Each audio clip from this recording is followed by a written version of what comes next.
साबिक cricketer Mohammad Azhar al-Din ने तेलंगाना काबीना में वजीर के ओहदे का हल्फ उठा लिया है। इसके साथ ही वो वजीर आला रेवंत रेड्डी की हुकूमत में अक़लियती तबके के अहम चेहरे माइनॉरिटी फेस बन गए हैं। उनका काबीना में शामिल होना रियासती सियासत में एक अहम कदम माना जा रहा है। इस अक़दाम से कांग्रेस पार्टी ने अक़लियती वोट बैंक को अपनी तरफ मजबूती से राग़िब करने की कोशिश की है। क्रिकेट की दुनिया में अपनी शानदार खिदमात के बाद अब अजहर अल-दीन सियासी मैदान में एक नई इनिंग्स का आगाज़ कर रहे हैं। उनका हल्फ उठाना रियासती सियासत में तवाज़ुन और नुमाइंदगी के हवाले से भी अहमियत रखता है। I, Mohammad Azharuddin, do swear in the name of Allah that I will bear true faith and allegiance to the Constitution of India as by law established, that I will uphold the sovereignty and integrity of India, that I will faithfully and conscientiously discharge my duties as Minister for the state of Telangana, and that I will do right to all manner of people in accordance with the Constitution and the law, without fear or favor, affection or ill will. I, Mohammad Azharuddin, do swear in the name of Allah that I will not directly or indirectly communicate or reveal to any person or persons any matter which shall be brought under my consideration or shall become known to me as Minister for the state of Telangana, except as may be required for the due discharge of my duties as such Minister. Jai Telangana, Jai Hind.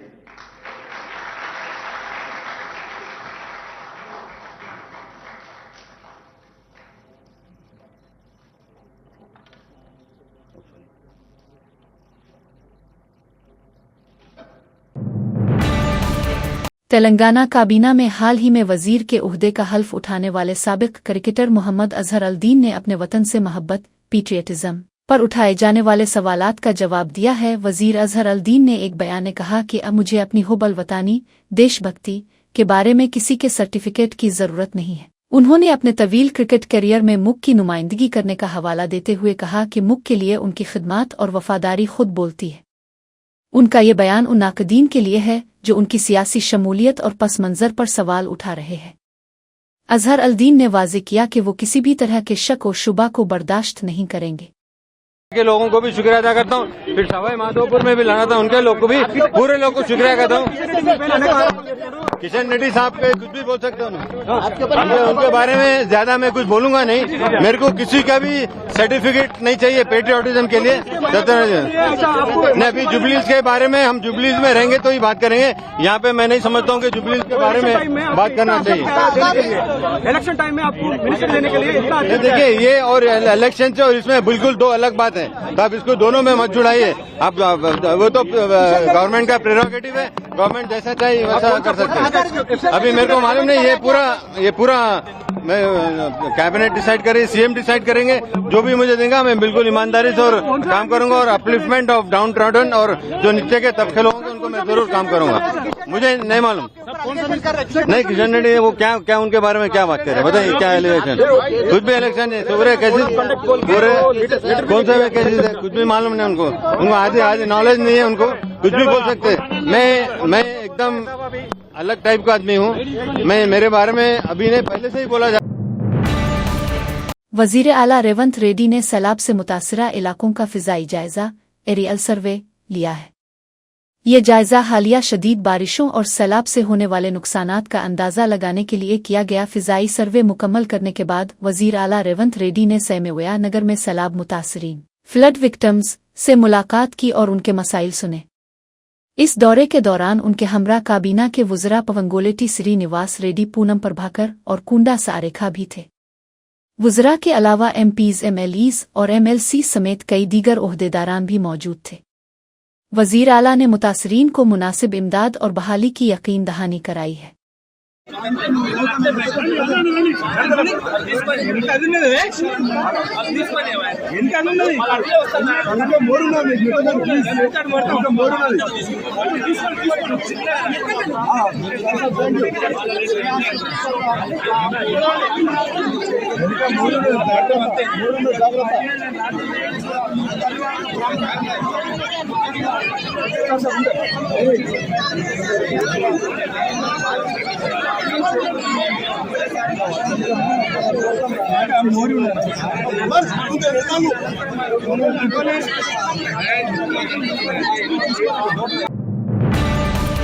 हुकूमत ने यह वाज़ेह हुक्म दिया है कि नालों, drainage channels पर किए गए तमाम कब्जे, इंक्रोचमेंट्स को हर कीमत पर हटाया जाना चाहिए।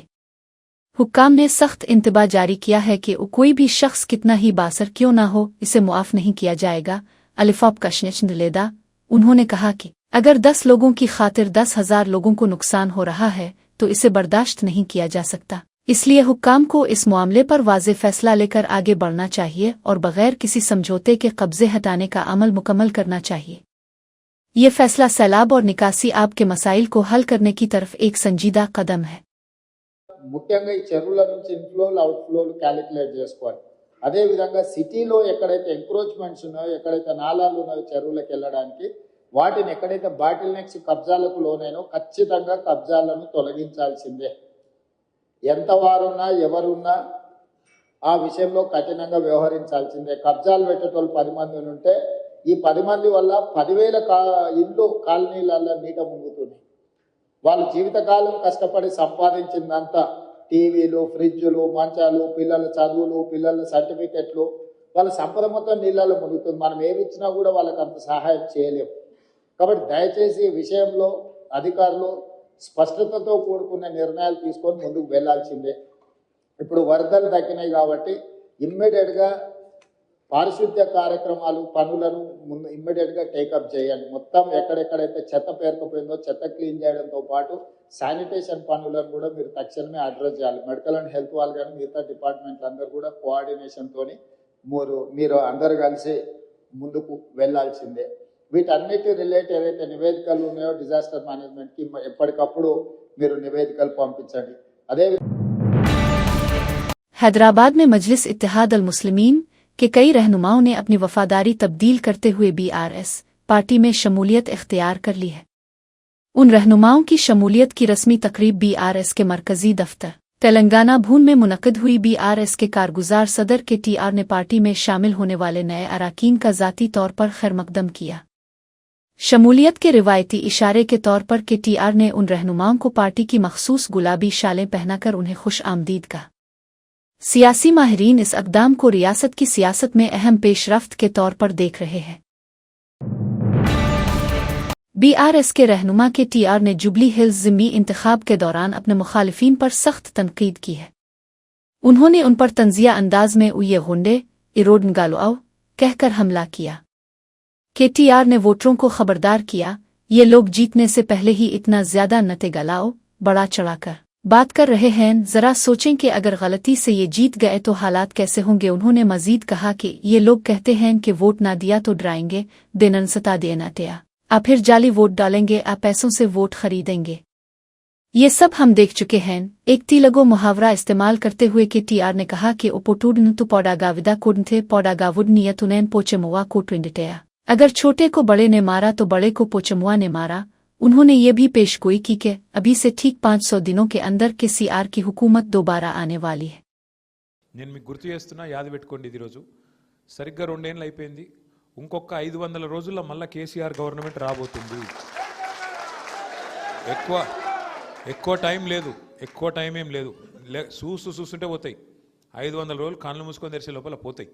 మీరు ఎవ్వడు ఏ రౌడీగాడు ఏ గుండగానికి భయపడే అక్కర్లేదు. మనం 14 నవంబర్ రోజు బరాబర్ మళ్ళా గోపీనాథ్ భార్య మాగంటి సునీతనే గెలుస్తుంది. ఉన్నారు కాంగ్రెస్లో చిన్న చిన్న ఆకు రౌడీగాళ్ళు, ఇంత రౌడీగాళ్ళు ఉన్నారు. వాడు ఇట్లా అట్లా, నేను ఒక మాట అడుగుతా, మీరు ఆలోచించుకోండి. వాడు గెలవకముందే గింత నిలుగుతాండు, పొరపాటున గెలిచి నాకు ఏమవుతుంది?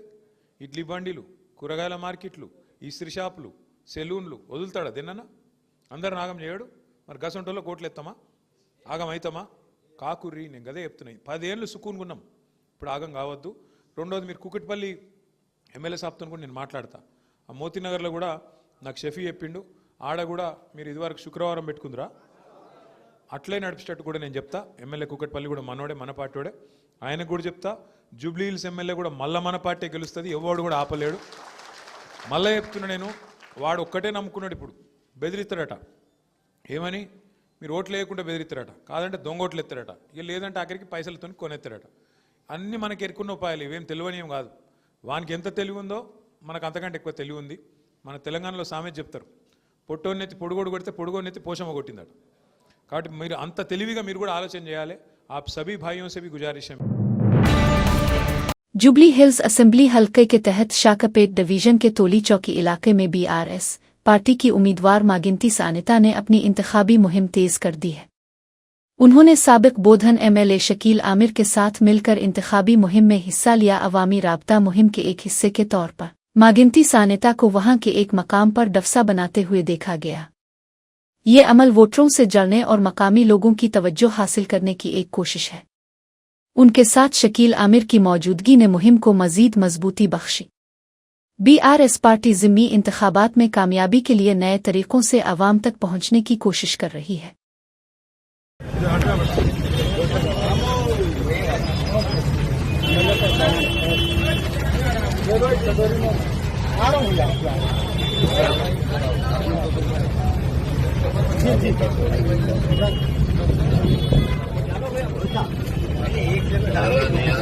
एक जगह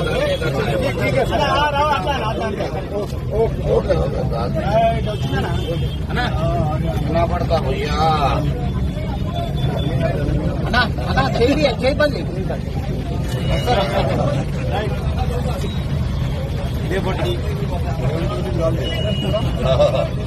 मसाला इस पर रेवंत रेड्डी साहब क्या बोल रहे बेचारे डोसे वाले, ये बोल रहे साहब पहले लोग आके खाते थे, पैसे नहीं है बोल के आ रहे थे। मेरी मंडी में तो लाइन लगी हुई रहती थी। ये हुकूमत में ये कांग्रेस हुकूमत क्या रही भाई, कुछ कारोबारी नहीं चल रहा, पैसे नहीं है बोल रहे लोग कि भाई कुछ काम ही नहीं चल रहा हमारा। बेचारे मंडी वाले परेशान है। उन्होंने बोल रहे अरे मेरी इतनी अच्छी मंडी चलती थी, अभी मेरा खर्चा भी नहीं निकल रहा, ऐसी सिचुएशन है। ये कांग्रेस गवर्नमेंट में हमारा हालत ये है बोल के बोल रहा बेचारा। तो हर किसी की यही हालत है कांग्रेस की हुकूमत में, सबके हालत यही है। आम आवाम गरीब आदमी परेशान है, बेरोजगार है, बेहाल है। पूरे तेलंगाना को सुला दिए, मुर्दा निकाल दिए, जनाजा निकाल दिए। ऐसी हालत तेलंगाना में आम आवाम की ये कांग्रेस पार्टी की क़यादत और हुकूमत में हुई है। ₹5 का जो खाना शुरू करे। साबिक वजीर और एमएलए जगदीश रेड्डी ने बोराबनड्डा डिवीजन में बातचीत और मुलाकात डिस्कशन एंड मीटिंग के प्रोग्राम में शिरकत की।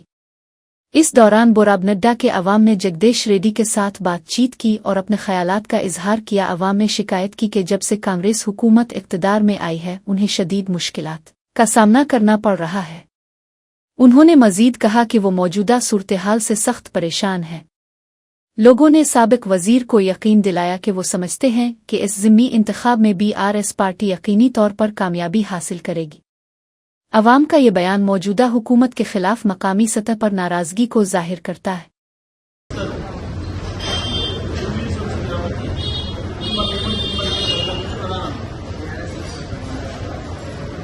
బస్ వల్ల ఇంకా ఆటో వాళ్ళకు కూడా చాలా దెబ్బ పట్టింది. వాళ్ళు దాని మీద బతికేవాళ్ళు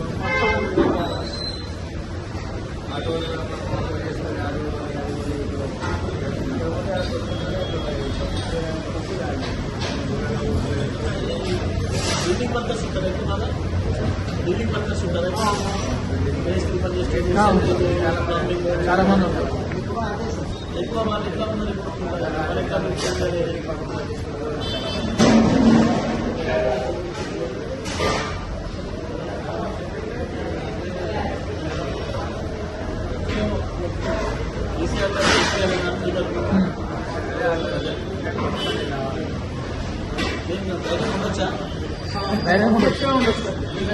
చాలా వ్యక్తిగత వాళ్ళ లేడీస్ లో కూడా जागृति की सदर श्रीमती कलवाकिंटला कविता ने तेलंगाना की मौजूदा कांग्रेस हुकूमत पर तनकीद करते हुए तरक्याती कामों में ताखीर का इल्जाम लगाया है।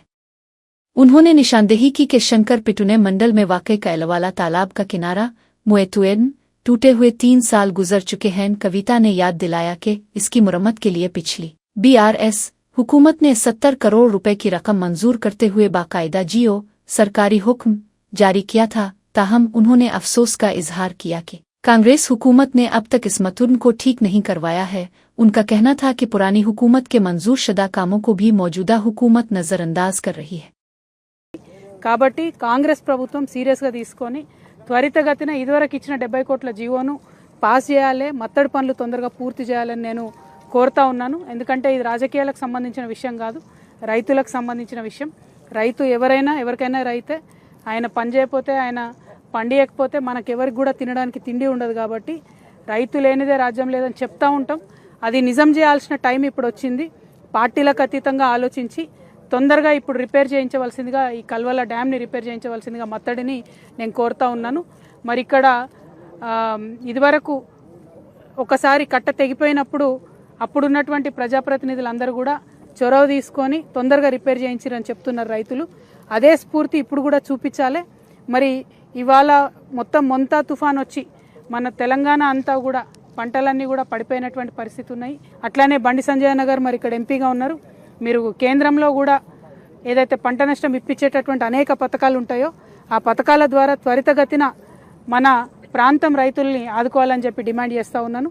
ఎట్ ద సేమ్ టైం ఈ కట్టగట్టడానికి బండి సంజయ్ గారు కూడా మీరు మీ లెటర్ రాయండి, మీ ఇన్ఫ్లుయెన్స్ చేయండి, సీఎం గారితో మాట్లాడండి, ఏదో ఒకటి చేయండి, కానీ ఈ మత్తడిని తొందరగా రిపేర్ చేయించమని డిమాండ్ చేస్తున్నాను.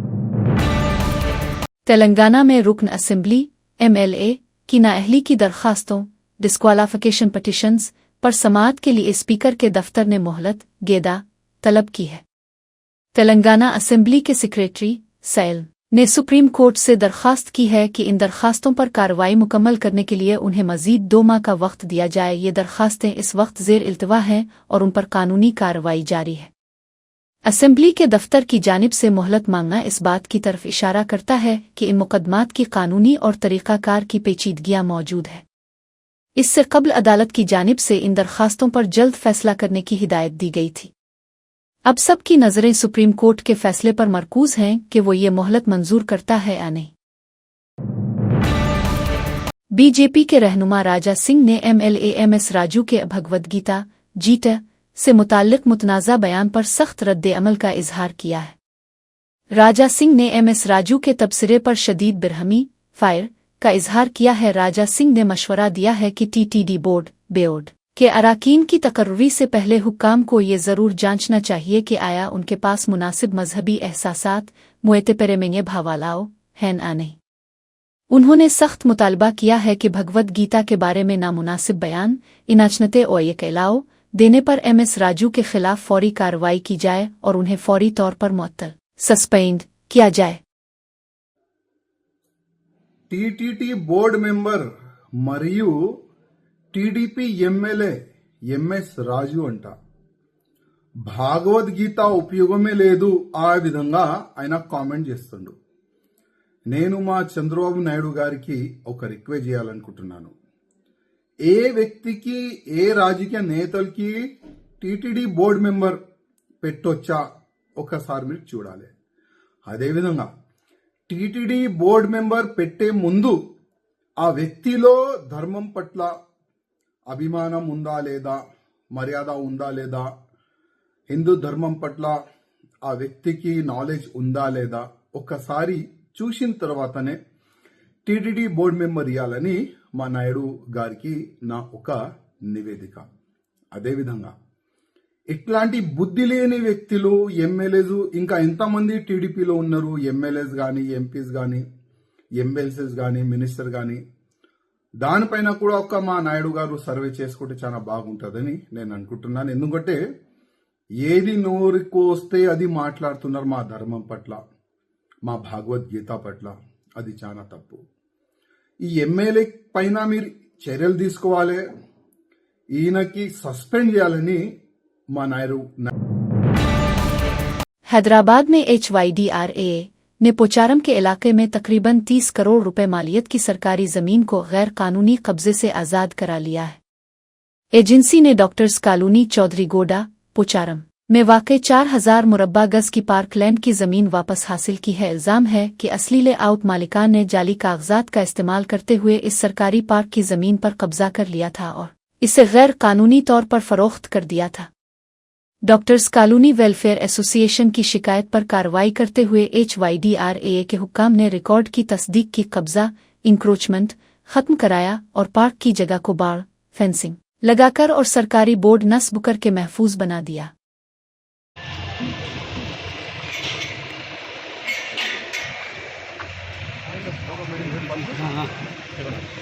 పెద్ద కమర్షియల్ ఏరియాలో పిల్లలకి ఆడుకోవడానికి ప్రాపర్గా ప్లేస్ లేదు. పిల్లలు మార్నింగ్ నుంచి నైట్ వరకు ఇంట్లోనే ఉండి అపార్ట్మెంట్లలో ఉండి ఆడుకోవడానికి ప్లేస్ లేక పిల్లలకు చాలా ఇబ్బంది అవుతుంది. ఇంత పెద్ద ప్లేస్ని కబ్జా చేసి బడా నాయకులు ఏం చేస్తున్నారో అర్థం కావట్లేదు. ప్లేస్ని మొత్తం ఎక్కడ ప్లేస్ ఉంటే అక్కడ ప్లేస్ పెద్ద పెద్ద రాజకీయ నాయకులు అందరూ కబ్జాలు చేయడానికి ట్రై చేస్తున్నారు. ఈ హైడ్రా వల్ల చాలా బిల్డింగ్స్ అట్లా పర్మిషన్ లేనివన్నీ తీసేయడం, ఇట్లాంటి పార్కులు అన్నీ క్లీన్ చేయడం వల్ల చాలా సంతోషంగా ఉంది. మీ డాక్టర్ కాల్సి మొత్తంలో అసలు పార్క్ అనేదే లేదు. ఇక్కడ మేము ఎక్కడికైనా ఆడుకోవడానికి వెళ్ళడానికి, బతుకమ్మ ఆడడానికి, జెండాలు ఎగరేయడానికి కానీ ఎట్లాంటి ప్లేస్ కేటాయించబడలేదు. ఇక్కడ కేటాయించబడిన ప్లేస్లో కబ్జా చేయడం ఇది చాలా డేస్ నుంచి కోర్టులలో తిరుగుతున్నది అని। हैदराबाद में एसटीएफ की UB टीम ने गांजा की स्मगलिंग करने वाले ग्रोहों के खिलाफ कार्रवाई करते हुए 2 अलग अलग छापों में 1.2 किलोग्राम से ज्यादा नशा आवर मादा जब्त किया है। ये कार्रवाइयां CI बख्शा रेड्डी और SI बालाराजू की क़यादत में की गईं। सिकंदराबाद में किए गए एक छापे में पुलिस ने सुहेल नामी शख्स से 880 ग्राम गांजा के 200 पैकेट कब्जे में लिए। सुहेल ये गांजा नागपुर से लाया था। दूसरे छापे में अलिफापुल के इलाके में 325 ग्राम गांजा जब्त किया गया और 4 अफराद को गिरफ्तार किया गया, जिनकी शनाख्त रवि, तीजा, जगदेश्वर, दिलीप और चरण के नामों से हुई है। STF ने गाड़ियों, मोबाइल फोन्स और गांजा को मजीद कार्रवाई के लिए एक्साइज हुक्काम के हवाले कर दिया है। हैदराबाद सिटी पुलिस की ये कार्रवाई मुनशियात के खिलाफ जंग का हिस्सा है। हैदराबाद में अंबरपेट फ्लाईओवर की सर्विस रोड की हालत इंतहाई खस्ता इदेवानो हो गई है। अगरचे फ्लाईओवर का इफ्तिताह 8 माह कबल हो चुका है, लेकिन मरकजी वजीर किशन रेड्डी ने इसकी सर्विस रोड पर कोई तवज्जो नहीं दी। ये सड़क 6 साल कबल शुरू होने वाले काम का हिस्सा है, जो आज तक मुकम्मल नहीं हो सका है।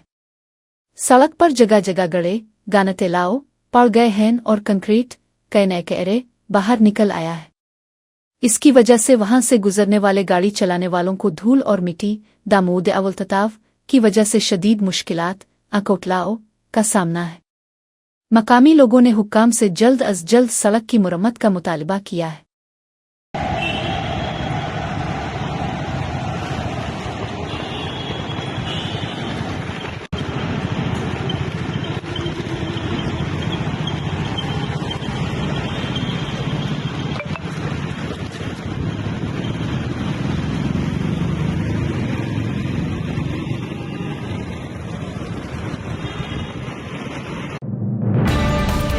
मध्य प्रदेश के सतना में एकता दिवस यूनाइटी डे की तकरीब के दौरान एक वायरल वीडियो में बीजेपी के रुकन पार्लियामेंट गणेश सिंह एक क्रेन ऑपरेटर को थप्पड़ मारते हुए नजर आ रहे हैं। ये वाकया इस वक्त पेश आया जब बाबा साहिब अम्बेडकर के मुजस्समे पर हाथ डालने के बाद उन्हें नीचे लाते वक्त हाइड्रोलिक क्रेन में खराबी पैदा हो गई। खराबी की वजह से MP गणेश सिंह तकरीबन 1 मिनट तक हुआ में मुअल्लक रहे। इस मुश्किल सूरत हाल से बाहर निकलने के बाद गुस्से में आकर उन्होंने अवामी तौर पर क्रेन ऑपरेटर पर तशद्दुद किया। इस अवामी तजलील के वाक़ये ने सोशल मीडिया पर गर्मागर्म बहस छेड़ दी है।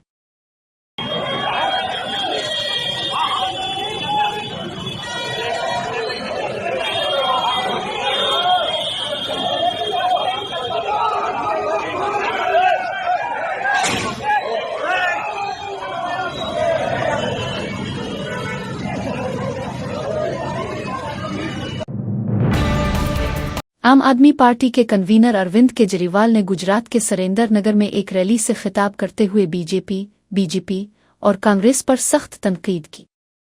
उन्होंने कहा कि बीजेपी गुजरात की सरजमीन पर एक बोझ बन गई है। केजरीवाल ने वजीर आला भूपेंद्र पटेल को निशाना बनाते हुए कहा कि भूपेंद्र पटेल को CM से डमी CM बनाकर बीजेपी ने पटेल बरादरी की तौहीन की है। उन्होंने एक बड़ा इल्जाम लगाते हुए कहा कि गुजरात में बीजेपी और कांग्रेस वालों की मिलीभगत सांठगांठ है। उनका दावा था कि कांग्रेस नहीं चाहती कि बीजेपी गुजरात से चली जाए। उनका बयान गुजरात की सियासत में दोनों बड़ी पार्टियों के दरमियान समझौते का इशारा देता है। गुजरात के सीएम थे भूपेंद्र पटेल। अभी मंत्रिमंडल बदला, उनको सीएम से डमी सीएम बना दिया। अब उनकी सीएम की नहीं चलती, अब भूपेंद्र पटेल की नहीं चलती, अब हर्ष सांघवी सुपर सीएम है। पूरे पटेल समाज को उन्होंने अपमान किया है। पटेल समाज के भूपेंद्र पटेल को उन्होंने सीएम से डमी सीएम बना दिया। अब उनकी नहीं चलती, अब उनकी हर्ष सांघवी अब सुपर सीएम बन गए, उनकी चलती है। और कांग्रेस बीजेपी के साथ मिली हुई है, कांग्रेस और बीजेपी का गठबंधन है। मैंने एक बार कहा था दोनों पति पत्नी है, कौन पति है कौन पत्नी है ये मुझे नहीं पता। बीजेपी और कांग्रेस वालों के जॉइंट धंधे हैं, बिजनेस करते हैं एक साथ, करते हैं कि नहीं करते? दोनों के बिजनेस चलते हैं एक साथ। कांग्रेस नहीं चाहती कि बीजेपी जाए, कांग्रेस चाहती है बीजेपी रहे, इनके धंधे चलते रहें।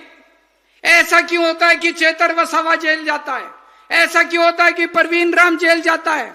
ऐसा क्यों होता है कि केवल आम आदमी पार्टी वाले जेल, कांग्रेस वाला कभी जेल नहीं जाता? ऐसा कैसे होता है कांग्रेस वाला जेल नहीं जाता, केवल आम आदमी पार्टी वाले जेल जाते हैं? कुछ तो सेटिंग है कि नहीं है? कुछ तो सेटिंग है दोनों के अंदर। आज बीजेपी बोझ बन गई है गुजरात की धरती के ऊपर। इस बोझ को उतारना पड़ेगा, उतारना आपको पड़ेगा। एक टाइम ऐसा था जब अंग्रेजों को लगता था कि हमें भारत से कोई नहीं हटा सकता। अंग्रेज गए कि नहीं गए? आज बीजेपी को लगता है हमें गुजरात से कोई नहीं हटा सकता। हटाओगे कि नहीं हटाओगे? सारे जने हाथ खड़े करके बता दो। अंग्रेज भी भारत छोड़ के गए थे, बीजेपी को भी गुजरात छोड़ के जाना पड़ेगा, जल्दी टाइम आने वाला है। कांग्रेस के सदर मल्लिकार्जुन खड़गे ने एक बयान में सरदार वल्लभ भाई पटेल का हवाला देते हुए आरएसएस पर सख्त तनकीद की है। खड़गे ने कहा कि सरदार पटेल कहा करते थे कि सिंह की तकरीरें फिरका वारियत के जहर से भरी हुई हैं। उन्होंने मजीद कहा कि गांधी जी का कत्ल सिंह आरएसएस की वजह से ही हुआ था। खड़गे ने इस बात पर जोर दिया कि और जिन लोगों ने गांधी जी का कत्ल किया था, आज वही लोग कांग्रेस से सवाल पूछते हैं। उन्होंने सरदार पटेल की तारीफ करते हुए कहा कि सरदार वल्लभ भाई पटेल मुल्क को मुत्तहिद करने वाले रहनुमा हैं और उन्होंने आइन साज असेंबली में बुनियादी हुकूक फंडामेंटल राइट्स से मुताल्लिक अपने ख्यालात पेश किए थे जो आइन का हिस्सा बने। लेकिन जो लोग गांधी जी की हत्या करने वाले, गांधी जी के बारे में बुरा सोचने वाले, आज हमको कहते हैं कि कांग्रेस पार्टी वल्लभ भाई पटेल को याद नहीं करती। और उसमें भी ताज्जुब की बात है, दो गुजरात के बड़े लीडर्स वो कहते हैं अरे भाई आप क्या करे हैं देश के लिए वो बोलो, लेकिन हमने तो जो देश को आज़ादी दिलाई इसके लिए हमने लड़ा। उन नेताओं को ने आप उनके छाती पे गोलियां लगाकर उनको मार दिए और आज हमको पूछते हैं कि आप वल्लभ भाई पटेल के लिए क्या किए। अरे वल्लभ भाई पटेल जी हमारे पार्टी के एक तो देश को एक बनाने वाले नेता है, दूसरा जो कराची सेशन में अपने फंडामेंटल राइट्स के जो एडवाइज़र बन के उन्होंने कॉन्स्टिट्यूंट असेंबली में अपने विचार को रख के उन्होंने सबको संविधान में ये जगह बना के दी। और भी वल्लभ भाई पटेल जी आगे कहते हैं संघ के अग्रणियों के भाषण सांप्रदायिकता के जहर से भरे हैं। संघ वालों के विश्वमन के कारण ही गांधी जी की हत्या हुई और उसके बाद उन्होंने मिठाई बांटी। सरसंघ चालक गुरु गोलवलकर को भी उन्होंने ये पत्र लिखा। एक तो पत्र लिखा मुखर्जी को, दूसरा पत्र लिखा उन्होंने गोलवलकर गुरुजी को, और एक ब्लैक एंड वाइट राइटिंग में है, लेकिन फिर भी तुम कहते हो ये सब देश के लिए बुरा करने वाले आप लोग, और कांग्रेस को आप हमेशा